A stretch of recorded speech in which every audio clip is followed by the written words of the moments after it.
നമസ്കാരം. ശ്രീകൃഷ്ണ കഥാമൃതം ഭാഗം 727 727. ഓം ഗം ഗണപതയേ നമ. ഓം സം സരസ്വതേ സ്വാഹ. ഓം ശ്രീ ഗുരുഭ്യോ നമ. ഓം ശ്രീ രംഗനാഥ ശർമ്മണേ നമ. നാരായണ നാരായണ നാരായണ നാരായണ നാരായണ നാരായണ നാരായണ നാരായണ നാരായണ നാരായണ നാരായണ. ഓം ശ്രീകൃഷ്ണാർപ്പണമസ്തു. ഓം ശ്രീകൃഷ്ണായ പരമാത്മനേ നമ. ഓം ശ്രീകൃഷ്ണായ പരബ്രഹ്മണേ നമ. ഹരേ രാമ രാമ രാമ ഹരേ ഹരേ, ഹരേ കൃഷ്ണ കൃഷ്ണ കൃഷ്ണ ഹരേ ഹരേ. ഓം രുക്മിണീ സത്യഭാമ സമേത ശ്രീ ഗോപാലകൃഷ്ണസ്വാമിനേ നമാം. ഭഗവാന്റെ ഉപാസനാകാന്ഡം 2-ാം സർഗം വാസുദേവ നാരദ സംവാദത്തിലെ 12-ാമത്തെ ശ്ലോകമാണ് പറഞ്ഞു നിർത്തിയത്. എന്തായിരുന്നു അത്? നിങ്ങളാൽ ചിലർ തൻ പേരെന്നോർത്താൽ പോലും കൃതാർത്ഥനാം മനുഷ്യൻ ആ നിലയ്ക്ക് ഇത്ര കൃപയേന്തുക കാരണം. ഈയുള്ളോൻ അനുഗ്രഹീതനാം, ഈയുള്ളോൻ ഇന്ന് അനുഗ്രഹീതനാം, സംശയമില്ലതിൽ. എനിക്കിത്രേ പറയുള്ളൂ, ഞാൻ അനുഗ്രഹീതനാണ്. I am the blessed one. കാരണം എന്താ? സംശയമില്ല, എൻ്റെ എല്ലാ കാര്യങ്ങളും ഭഗവാൻ നോക്കി നടത്തണു. ഭഗവാന്റെ നിയോഗപ്രകാരം 2 എപ്പിസോഡ് ശ്രീകൃഷ്ണ കഥാമൃതം ശ്രീമദ് ഭാഗവതം മൂലം പറയാൻ സാധിപ്പിച്ചു തരുന്നു. ഇതിലും ഇതെന്താ വേണ്ടത്? അപ്പോൾ പറഞ്ഞു, ഈയുള്ളോൻ ഇന്നനുഗ്രഹീതനാം, സംശയമില്ലതിൽ, വിശ്വേശ്വരനകക്കാമ്പിൽ വിളങ്ങിയിടും മഹാമുനി. പകുതി ശ്ലോകങ്ങൾ നമുക്ക് വേണ്ടി എഴുതിയതാണ്. അങ്ങനെയാണ്, അതിലേക്കാണ് ലയിച്ചാൽ അങ്ങനെ തോന്നുന്നത്. അപ്പോൾ വിശ്വേശ്വരനകക്കാമ്പിൽ വിളങ്ങിയിടും മഹാമുനി, വിശന്ന മക്കൾ കച്ചൻ്റെ വരവെന്നതുപോലവേ ഗൃഹസ്ഥരായ ഞങ്ങൾക്ക് ഇതെത്ര സന്തോഷകാരണം. ഏത്? ഭഗവത് കഥകൾ, തത്വസംഹിതകൾ വായിക്കുക, പഠിക്കുക, പറയാന്നുള്ളത് ദുഃഖങ്ങളെ അകറ്റാനുള്ള ഒറ്റമൂലിയാണ്. വിശന്ന മക്കൾ കച്ഛൻ്റെ വരവെന്നതുപോലവേ ഗൃഹസ്ഥരായ ഞങ്ങൾക്കിതെത്ര സന്തോഷകാരണം. ചോദിച്ചതേകും ദേവന്മാരതും കർമാനുരൂപമാം. ചോദിച്ചതേകും ദേവന്മാർ. സത്യത്തിൽ എന്താ സ്ഥിതി? അതും കർമാനുരൂപമാം. കർമ്മം കൊണ്ടാണ് കാര്യങ്ങൾ നടക്കുന്നത്. പക്ഷേ മറ്റുള്ളവർക്ക് പറയാം, അയാൾ വലിയൊരു ഭക്തനാണ്, അയാൾ വിചാരിച്ച കാര്യങ്ങളൊക്കെ ഭഗവാൻ നടത്തി കൊടുക്കണു. ശരിയാണ് അല്ലേ? ചോദിച്ചതേകും ദേവന്മാരതും കർമാനുരൂപമാം. മഹാജനങ്ങൾ ആ മട്ടിലല്ല ദീനാനുകമ്പയാൽ. ദീനന്മാരിൽ അനുകമ്പയുള്ളത് കൊണ്ട് ദീനന്മാർക്ക് ബുദ്ധിമുട്ട് വരില്ല. കാരണം എന്താ? ദീനത്വം പോക്കുന്ന ഭഗവാൻ സുസ്ഥിരനായിട്ട് അവരവരുടെ ഹൃദയകമ്പലത്തിൽ വിരാജിക്കല്ലേ ചെയ്യണത്. അപ്പോൾ മഹാജനങ്ങളാ മട്ടിലല്ല ദീനാനുകമ്പയാൽ മംഗളം മാത്രം അരുളും ആർക്കും വിശ്വഹിതൈഷികൾ. വിശ്വത്തിന് മംഗളമുണ്ടാക്കുന്നവർ അല്ലേ? വിശ്വത്തിന് മംഗളം ഉണ്ടാക്കുക എന്ന് പറഞ്ഞാൽ ദൈവേച്ഛ അങ്ങനെയാണ്. അപ്പോൾ ആ ദേവനിൽ നമ്മൾക്ക് ഈശ്വരന് താല്പര്യം ഉണ്ടായാൽ മതി. അനന്തചരണ പ്രേമം മകം തെങ്ങും മഹാജനം. അനന്തചരണ പ്രേമം, അനന്തം അറ്റമില്ലാത്തത്. ചരണപ്രേമം അകം തിങ്ങും മഹാജനം. അടുത്തണയുകിൽ പോലും അഹങ്കാരാദി ദുർഗുണം അകന്ന്. അതാണ് എങ്ങനെ? അടുത്തണയുകിൽ പോലും അഹങ്കാരാദി ദുർഗുണം അകന്ന് ഭഗവത് ഭാവമാർക്കാർക്കും മുളവായി വരും. ആർക്ക് വേണമെങ്കിലും പണ്ഡിത പാമര വ്യത്യാസമില്ലാതെ കണ്ട്, ബ്രാഹ്മണ ക്ഷത്ര വൈശ്യ ശൂദ്ര വ്യത്യാസമില്ലാണ്ട്, സ്ത്രീ പുരുഷ വ്യത്യാസമില്ലാതെ കണ്ട്, അടുത്തണയുകിൽ പോലും അഹങ്കാരാദി ദുർഗുണം അകന്ന് ഭഗവത് ഭാവമാർക്കാർ ദുഃഖം ഉളവായി വരും. എന്നാലും അവിടത്തോടെന്നാവശ്യപ്പെട്ടുകൊള്ളൂ ഞാൻ, പുണ്യം ഭാഗവതം ധർമ്മം അരുളി ചെയ്തു കേൾക്കുവാൻ. നമ്മളോട് ആരെങ്കിലും പറഞ്ഞാൽ മതി, ആ ഭാഗവതം ഒന്ന് പറഞ്ഞു കേൾക്കണമല്ലോ. ഓ ശരി, വരൂ. അപ്പോൾ ഭഗവാൻ അനുഗ്രഹിച്ചതായിട്ട് വിചാരിക്കും നമ്മൾ. അതാണ്. എന്നാലും അവിടത്തോടെന്നാവശ്യപ്പെട്ടുകൊള്ളുവോ ഞാൻ, പുണ്യം ഭാഗവതം ധർമ്മം അരുളി ചെയ്തു കേൾക്കുവാൻ. ശ്രദ്ധിച്ചിടുകിൽ മർത്യന്നതകറ്റും സർവഭീതിയും. ശ്രദ്ധിച്ചിടുകിൽ ഒരു വാക്കുണ്ട് അവിടെ. ശ്രദ്ധിക്കാണ്ടിരുന്നാൽ ഒരു കാര്യമില്ല. ശ്രദ്ധിച്ചിടുകിൽ മർത്യന്ന അതകറ്റും സർവഭീതിയും. ഏതകറ്റും? ഭഗവാൻ സർവേശ്വരൻ, സർവജ്ഞൻ, സർവവ്യാപി, അറിവ് തന്നിട്ട് നമ്മുടെ ദുഃഖങ്ങളകറ്റും.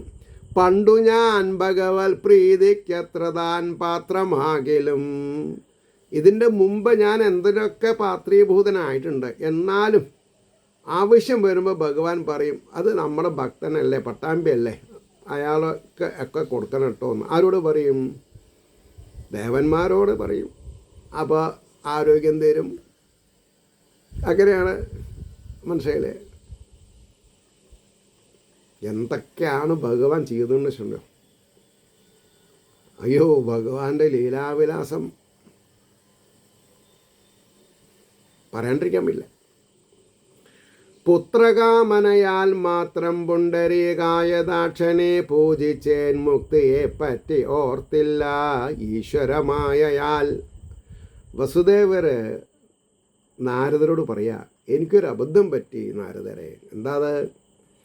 പുത്രകാമനയാൽ എനിക്ക് ഭഗവാനെ പോലുള്ള മകൻ വേണം. പുണ്ടരീകായദാക്ഷനെ പൂജിച്ചേൻ, മുക്തിയെ പറ്റി ഓർത്തില്ല ഈശ്വരമായയാൽ. അതിനാൽ ഇനി ഞാൻ പുത്രകളത്ര ദ്രവിണാദിയിൽ കുടുങ്ങിയിടരുതെന്നാളും ഒരു മട്ടിലും ആവിധം. മക്കള്, ഭാര്യ, വീട് എന്നതിൽ കുടുങ്ങാതേണ്ടിരിക്കാൻ ഞാൻ ആരേനാ പൂജിക്കേണ്ടത് ചോദിച്ചു. അതാണ്. അതിനാൽ ഇനി ഞാൻ പുത്രകളത്ര ദ്രവണാദിയിൽ കുടുങ്ങിയിടരുതെന്നാളും ഒരു മട്ടിലും ആവിധം. ഉപദേശം അകക്കാമ്പിലുറപ്പിച്ചിടണം പ്രഭോ. ഉപദേശം അകക്കാമ്പിൽ ഉറപ്പിച്ചിടണം പ്രഭോ. വാസുദേവനിൽ അത്യന്തം പ്രീതി പൂണ്ടോതിനാൻ മുനി. വാസുദേവനിൽ അത്യന്തം വസിക്കുന്ന ദേവനിൽ അത്യന്തം പ്രീതി പൂണ്ടുകൊണ്ട് പറഞ്ഞു, ഇത്ര കാലം മകനായി പറഞ്ഞിട്ടും തനിക്ക് ശ്രീകൃഷ്ണനെ ബഹുമാനിക്കാൻ സാധിച്ചില്ല അല്ലേ? അതന്നെ തൻ്റെ വിഷമത്തിന് കാരണം. തൻ്റെ മകൻ ശ്രീകൃഷ്ണൻ തന്നെയാണ് സർവേശ്വരൻ എന്ന് മനസ്സിലാക്കിയിട്ട് ആ ഭഗവാൻ ഒന്ന് പൂജ ചെയ്തോളൂ, കാര്യമൊക്കെ ശരിയാവുമെന്നാണ് പറഞ്ഞത്. വിശ്വം വിശുദ്ധമാക്കിയിടും ഈ ചോദ്യം. ഇത് ഭാഗവതം കേൾക്കുന്നവർക്കൊക്കെ ഈ ഇക്കുമത്ത് എന്ന് പറയും മലയാളത്തിൽ. ഒരു നാടൻ ഭാഷയാണത്, ഇക്കുമത്ത്. എന്താ അതിൻ്റെ സൂത്രം ഇല്ലേ? കുട്ടികൾ ആദ്യം സൈക്കിൾ വാങ്ങിക്കൊണ്ടുവന്നാൽ ബെല്ലടിക്കാൻ എങ്ങനെ ബെല്ലടിക്കാമെന്ന് ചോദിക്കാം. കാറാണെങ്കിൽ എങ്ങനെ ഹോൺ അടിക്കും, ബാക്കിയുള്ളതൊക്കെ അവർക്ക് അറിയും പോലെ. മനസ്സിലായില്ലേ? വിശ്വം വിശുദ്ധമാക്കിയിടും ഈ ചോദ്യം മംഗളാവഹം. ചൊൽകിലും കേൾക്കലും ചിന്തിക്കലും അല്ല ആദരിക്കലും. ചൊൽകിലും കേൾക്കലും ചിന്തിക്കലും അല്ല ആദരിക്കലും. അനുമോദിക്കലും നൽകും സദ്ധർമ്മം സർവസൗഖ്യവും. കണ്ടീഷൻ അനുമോദിക്കലും നൽകും സദ്ധർമ്മം സർവസൗഖ്യവും. എനിക്കും മിന്നിതോർത്തിടിൽ അത്യന്തം ഉപകാരമായി. എനിക്കോ മിന്നിതോർത്തിടിൽ അത്യന്തം ഉപകാരമായി. വാസുദേവൻ്റെ ചരിതം വർണ്ണിപ്പാനിടയാകയാൽ സമയം പോകുന്നതറിയുന്നില്ല. ഞാൻ പറയാം, എനിക്ക് സമയം പോകുന്നതറിയുന്നില്ല. വാസുദേവൻ്റെ ചരിതം വർണ്ണിപ്പാനിടയാകയാൽ ഭഗവത് ധർമ്മമൊട്ടേറെ വെളിവാക്കും പഴയ കഥ. നവയോഗികൾ പണ്ടോതി കേട്ടതൊന്നുര ചെയ്തിടാം. പണ്ട് നവയോഗികൾ നിങ്ങൾ ഈ ചോദിച്ചത് ഉത്തരം പറയേണ്ടായിട്ടുണ്ട്. അത് ഞാൻ ആനുകാലിക സമർത്ഥമായിട്ട് നിങ്ങൾക്ക് പറഞ്ഞുതരാം. ഇപ്പോഴത്തെ കാലത്തിന് അത് ആവശ്യമാണ്. നവയോഗികൾ പണ്ടോതി കേട്ടതൊന്നുര ചെയ്തിടാം, മോക്ഷധർമ്മോപദേശം ചെയ്വതിനായി അഖിലേശ്വരൻ. ഭഗവാൻ ഇതാണ് പണി. ആർക്കെങ്കിലും എന്തെങ്കിലും മനസ്സിലാവണമെങ്കിൽ ഇന്ന ആളോട് പറഞ്ഞതുണ്ടല്ലോ, അത് താൻ ഒന്നും കൂടി പറഞ്ഞു കേട്ടോളൂ എന്നായി. അപ്പോൾ മോക്ഷധർമ്മോപദേശം ചെയ്വതിനായി അഖിലേശ്വരൻ അംശാവതാരം ചെയ്താൻ പണ്ട് അൻപാർന്ന് ഋഷഭദേവനായി. അംശാവതാരായിട്ട് ആര് വന്നു? ഭഗവാൻ ഋഷഭദേവനായി. ബ്രഹ്മജ്ഞരാം 100 പേരുണ്ടവിടത്തേക്കു മക്കളായി. എത്ര ഉണ്ട്? 100 പേര്. അവരിൽ ജ്യേഷ്ഠനാം സാക്ഷാൽ മഹാഭാഗവതോത്തമൻ ഭരതൻ 3 ജന്മം കൊണ്ട് ഈശ്വരൻ കലണഞ്ഞവൻ. എത്ര ജന്മം കൊണ്ട്? 3. ഇപ്പം ഉണ്ടടാപ്പാ. എത്ര പെട്ടെന്ന് ആൾക്കാർ അച്ഛനമ്മട്ട പേരിൻ്റെ മുമ്പ് ഭാഗവത രത്നം, ഭാഗവത കോകിലം, എനിക്കറിയില്ല. എൻ്റെ കാരണവരുണ്ടല്ലോ, ഹീസ് വെരി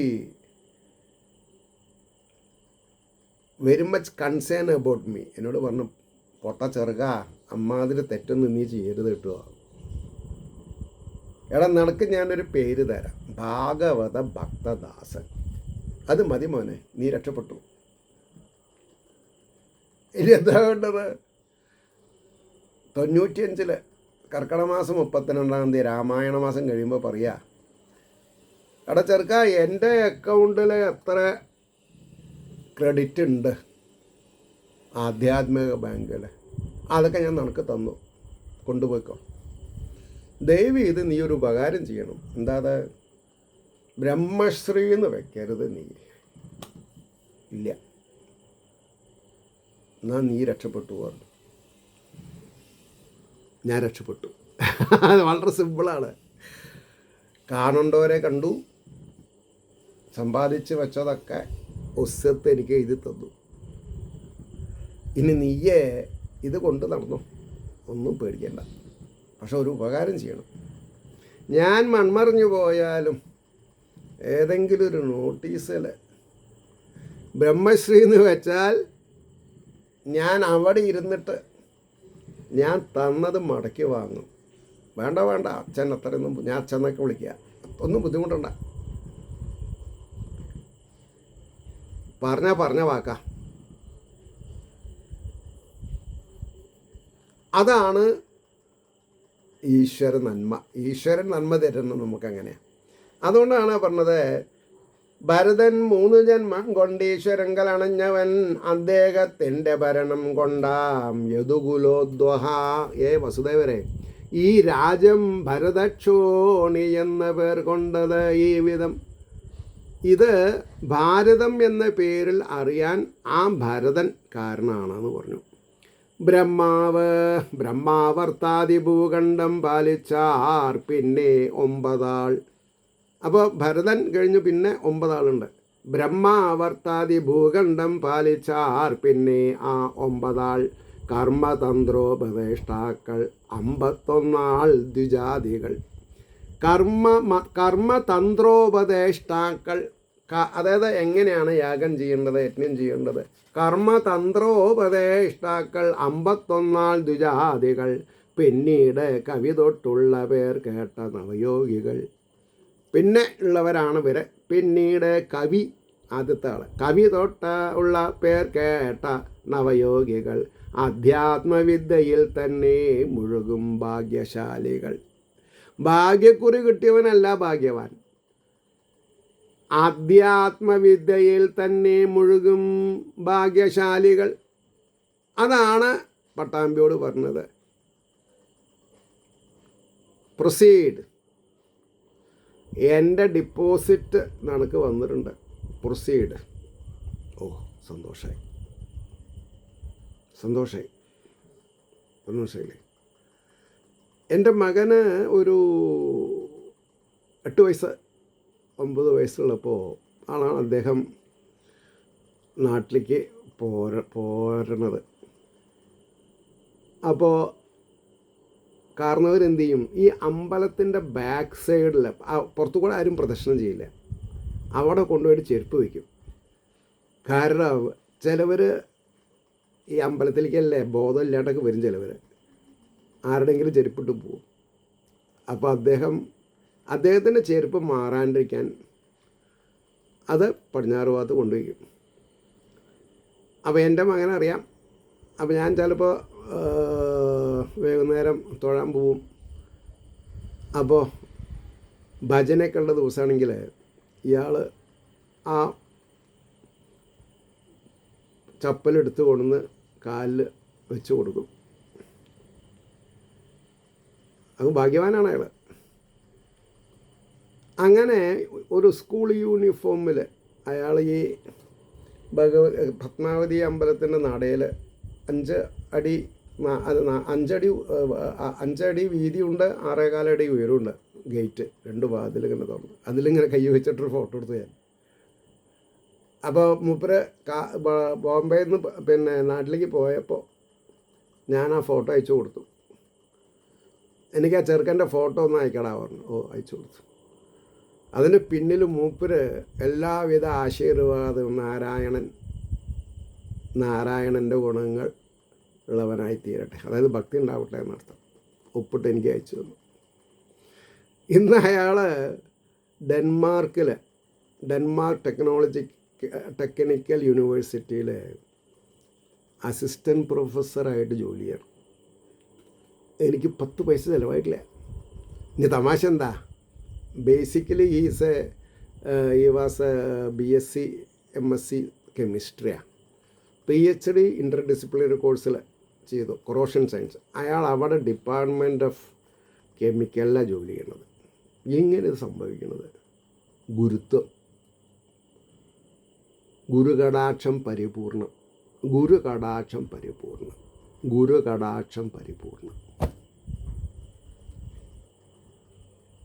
പറഞ്ഞുണ്ടോ?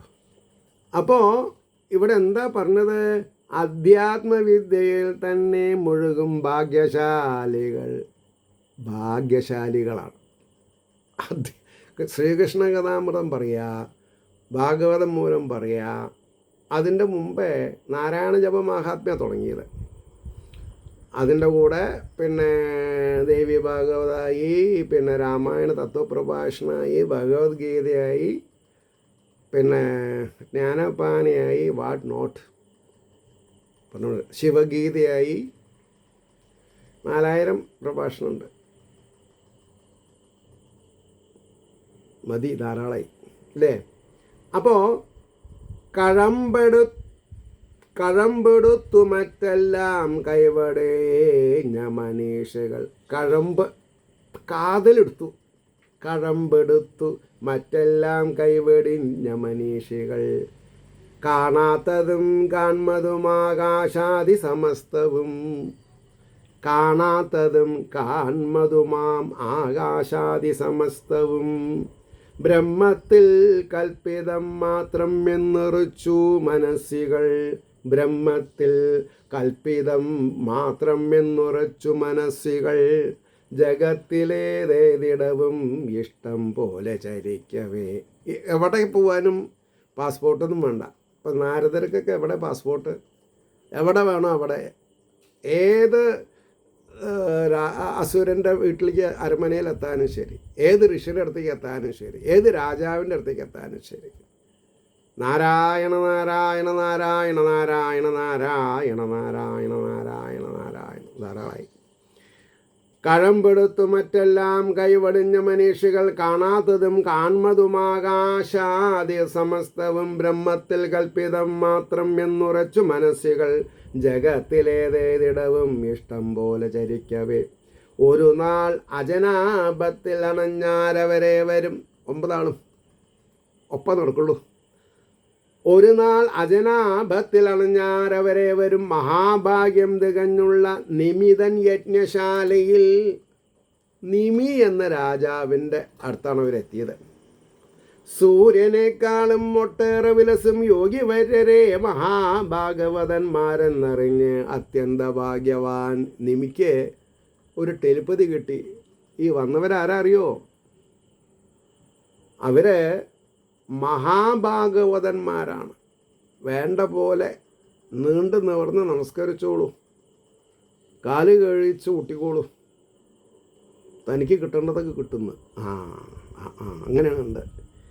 ഉടൻ തന്നെ മഹാരാജാവ് ഋത്വിക്കുകളും അഗ്നിയും എതിരേറ്റ് എത്രയും ഭക്തിപൂർവം പൂജിച്ചു വേണ്ടപ്പോൾ. ഉടൻ തന്നെ മഹാരാജാവ് ഋത്വിക്കുകളും, അതായത് പൂജ ചെയ്യാൻ അറിയുന്ന ആൾക്കാർ, അങ്ങനെയുണ്ട്, പൂജ ചെയ്യാൻ അറിയുന്ന ആൾക്കാർ വേണം, അവരെ കൊണ്ട് ചെയ്യിപ്പിക്കുക, എന്നിട്ട് നമ്മൾ ചെയ്യാം. ഋത്വിക്കുകളും അഗ്നിയും എതിരേറ്റത്രയും ഭക്തിപൂർവം പൂജിച്ചു വേണ്ടപ്പോൾ. തൊഴുതും കൊണ്ടുണർത്തിച്ചാൻ നൃപേന്ദ്രൻ മെല്ലെ ഇങ്ങനെ. നിമി രാജാവ് വളരെ ശൗശീല്യ ഗുണത്തോടു കൂടി ഇങ്ങനെ പറഞ്ഞു.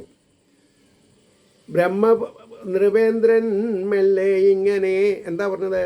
ബ്രഹ്മപുത്രോപപന്മാരാം നിങ്ങൾ 9 പേരെയും, ബ്രഹ്മപുത്രോപപന്മാർ, ബ്രഹ്മാവിൻ്റെ പുത്രന്മാരെ പോലെ തന്നെ കഴിവുള്ളവരാണ് നിങ്ങൾ. നിങ്ങൾ 9 പേരെയും ഈ മട്ട് കൃത്രിമം തേജോവിലാസം കാണുക. കാരണം ഈ മട്ട് അകൃത്രിമം, സോറി കേട്ടോ, ഈ മട്ട് കൃത്രിമമല്ലാത്തതെന്നാ. എന്താ വാക്ക്? ഈ മട്ട് അകൃത്രിമം തേജോവിലാസം കാണുക. അല്ലെങ്കിൽ കൃത്രിമം എന്ന് പറഞ്ഞാൽ ഇപ്പോഴത്തെ അവസ്ഥയാണ്, ഇത് പണ്ടത്തെ അവസ്ഥയാ. അകൃത്രിമം ഇപ്പൊക്കെ കൃത്രിമാണ്, ഭസ്മടക്കം കൃത്രിമാണ് അല്ലേ. സാധാരണ ഭസ്മടണമെന്നാണ് പൂജ ചെയ്യുമ്പോൾ, പക്ഷെ ടി വിയിൽ പൂജ ചെയ്യുമ്പോൾ എങ്ങനെയാലും ഭസ്മടും ആൾക്കാർ. സാറില്ല, അതൊക്കെ അനുവദീയാണ്. ഈ മട്ട് അകൃത്രിമം തേജോവിലാസം കാണുക. കാരണം വിഷ്ണു പാർഷദരെന്നുള്ളിലോർത്തു തന്നെ നമിപ്പൂ ഞാൻ. സാക്ഷാൽ വിഷ്ണു പാർഷദൻ എന്നുള്ള ഉള്ളിൽ വിചാരിച്ചിട്ട് ഞാൻ നിങ്ങളെ നമസ്കരിക്കണം. നിങ്ങളാൽ ചിലരെ പോലുള്ളവർ വിശ്വഹിതൈഷികൾ. നിങ്ങളെപ്പോലെ കുറച്ച് ആൾക്കാർ, നിങ്ങളാൽ ചിലരെ പോലുള്ളവർ വിശ്വഹിതൈഷികൾ. വിശ്വത്തിലുള്ളവർക്ക് ആവശ്യമുള്ളത് കൊടുക്കുന്ന ആൾക്കാർ വളരെ കുറച്ച് ആൾക്കാരേ ഉള്ളൂ എന്നാണ് പറഞ്ഞത്. ഇങ്ങോട്ടണഞ്ഞു സംശുദ്ധി വളർത്തി വരുമാവിധം. അങ്ങോട്ട് വരല്ല ചെയ്തത്, ഇങ്ങോട്ട് വന്നിട്ട് തൻ്റെ അരമന ഞങ്ങൾ ശുദ്ധിയാക്കി തരാം, തൻ്റെ മനസ്സ് ഞങ്ങൾ ശുദ്ധിയാക്കി തരാം. അങ്ങനെയുണ്ട് ചില ആൾക്കാർ. പുണ്യജംഗമതീർത്ഥങ്ങൾ എന്നു ചൊല്ലുവൂ മഹാജനം. പുണ്യജംഗമ തീർത്ഥങ്ങൾ എന്നു ചൊല്ലുവൂ മഹാജനം. നിങ്ങളെ പറ്റിയിട്ട് എല്ലാവരും പറഞ്ഞതെന്താ? നദികളിൽ പോയി തീർത്ഥസ്നാനം ചെയ്യാതെ വേറെ, നിങ്ങൾ ഇവിടെ വന്ന് ഞങ്ങളുടെ കഷ്ടപ്പാടുകൾ ഹരിച്ച് ഞങ്ങൾക്ക് മാർഗനിർദ്ദേശം തന്ന് ഞങ്ങളെ ഈശ്വര വിശ്വാസികളാക്കുക. അതുകൊണ്ടാണ് പുണ്യജംഗമ തീർത്ഥങ്ങൾ എന്നു ചൊല്ലുവൂ മഹാജനം. ആവശ്യക്കാരടുത്തേക്ക് നിങ്ങൾ ഇങ്ങോട്ട് വരിക ചെയ്യണത്. ഭഗവാന്റെ ആജ്ഞപ്രകാരം നിങ്ങൾ വരുമ്പോൾ നിങ്ങൾ എത്തിച്ചേരുന്ന സ്ഥലത്തുള്ളവരെ ഭാഗവത കഥകളിൽ കൂടെ തത്വജ്ഞാനം ഉപദേശിച്ച് നിങ്ങളെ അവരെ ഭഗവാനിക്ക് ഘടിപ്പിച്ച് വിടുക ചെയ്യണത്. അജനാഭത്തിലെ വണ്ണം ജന്മം കിട്ടുക ദുർലഭം. ഞാൻ ഭാഗ്യവാനെന്ന് അദ്ദേഹം നിമി പറയണതേ. അജനാഭത്തിലെ വണ്ണം ജന്മം കിട്ടുക ദുർലഭം. അതിലും ദുർലഭം തന്നെ ഭഗവൽ പ്രിയദർശനം. ഭഗവാനെ കാണുക എന്ന് പറഞ്ഞാൽ അതിനേക്കാൾ അതിലും ദുർലഭം തന്നെ ഭഗവൽ പ്രിയദർശനം. അതാണ് ഞങ്ങൾക്ക് സാധിച്ചത് ഈശ്വരാനുഗ്രഹത്തിനാൽ. ഭഗവാനെ കാണിച്ചു തരലാണല്ലോ ഇപ്പോൾ ഉദ്ദേശം. തത്വശാസ്ത്രങ്ങളെ കൊണ്ട് അവരവരുടെ ഹൃദയഗുഹയിലിരിക്കുന്ന ഭഗവാനെ കാണിച്ചു കൊടുക്കുക. അപ്പോൾ ഭഗവാനെ കണ്ടു, അതിന് നിമിത്തമായിട്ടുള്ളവരാണ് ഇവർ, അല്ലേ? അതിലും ദുർലഭം തന്നെ ഭഗവത് പ്രിയദർശനം, അതാണു ഞങ്ങൾക്ക് സാധിച്ചത് ഈശ്വരാനുഗ്രഹത്തിനാൽ എന്ന് പറഞ്ഞിട്ട് അവിടെ നിർത്തുകയാണ് ഞാൻ. ഏവർക്കും ശ്രീ ഹരിയുടെ അനുഗ്രഹാശിസ്സുകൾ ഉണ്ടാവട്ടെ എന്ന് ആശംസിക്കുന്നതോടൊപ്പം ലോകാസമസ്ത സുഖിനോ ഭവന്തു ആയിരിക്കട്ടെ നമ്മുടെ പ്രാർത്ഥന എന്നും കൂടി ഓർമ്മിപ്പിച്ചുകൊണ്ട് വാക്കുകൾ ഉപസംഹരിക്കുന്നു. നാളെ കാണാം. നമസ്കാരം.